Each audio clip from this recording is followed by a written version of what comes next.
নমস্কার বন্ধুরা, যে এটা আমার বিদেশি জবার গাছ, কিন্তু এই কাণ্ডটা আছে এটা আমার দেশি জবার গাছ।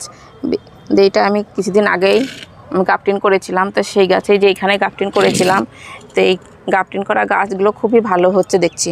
আমাদের এই কাণ্ডটা থাকছে দেশি জবা, তার জন্য যে কোনো খাবার ঠিকঠাকভাবে নিতে পারছে। শিকড়ের জোরালো ভাবটা ভালো থাকলে পরে আমাদের উপকার ঝোপালো ভাবটাও বেশি ভালোই হচ্ছে এটা। তো তোমরাও একটা এরকম গাপটিন করা গাছগুলো বাড়িতে নিজেরাই তোমরা এই সময় করে নিতে পারো। যখন দেখছো যে টানা বৃষ্টি হচ্ছে বর্ষার সময়, সেই সময় তোমরা গাপটিন করতে পারো। আমাদের দেশি জবা যেগুলো লাল জবা ঘিয়া জবা আছে, তার সঙ্গে এটা এই যে এখানে গাপটিন করা আছে, তার উপরটা আমি বেশ কাটাই ছাটাই করে যে গাছটা কত সুন্দর হয়েছে। ভিডিওটা আমি বৈকালের দিকে করছি, সকালে আমার একটু সময় হয় না, হয়ে ওঠে না।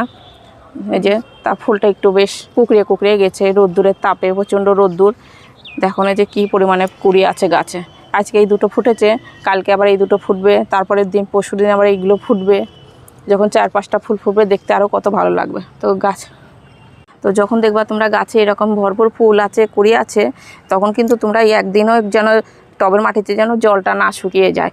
টবের মাটিতে হয়তো কোনো কারণে তোমরা একটু জল দিতে যদি ভুলে যাও, তাহলে কি হবে, এই কুড়িগুলো কিন্তু আমাদের ঝরে যাবে। আমাদের দেশি জবার অতটা ক্ষতি হয় না, কিন্তু এটা বিদেশি জবার কুড়িগুলোই বেশ মোটা মোটা কুড়ি। তো এগুলো একদিন জল না দিলে কিন্তু কুড়িগুলো ঝরে যাবে। তো এই সময় তোমরা জলের খেয়ালটা রেখো।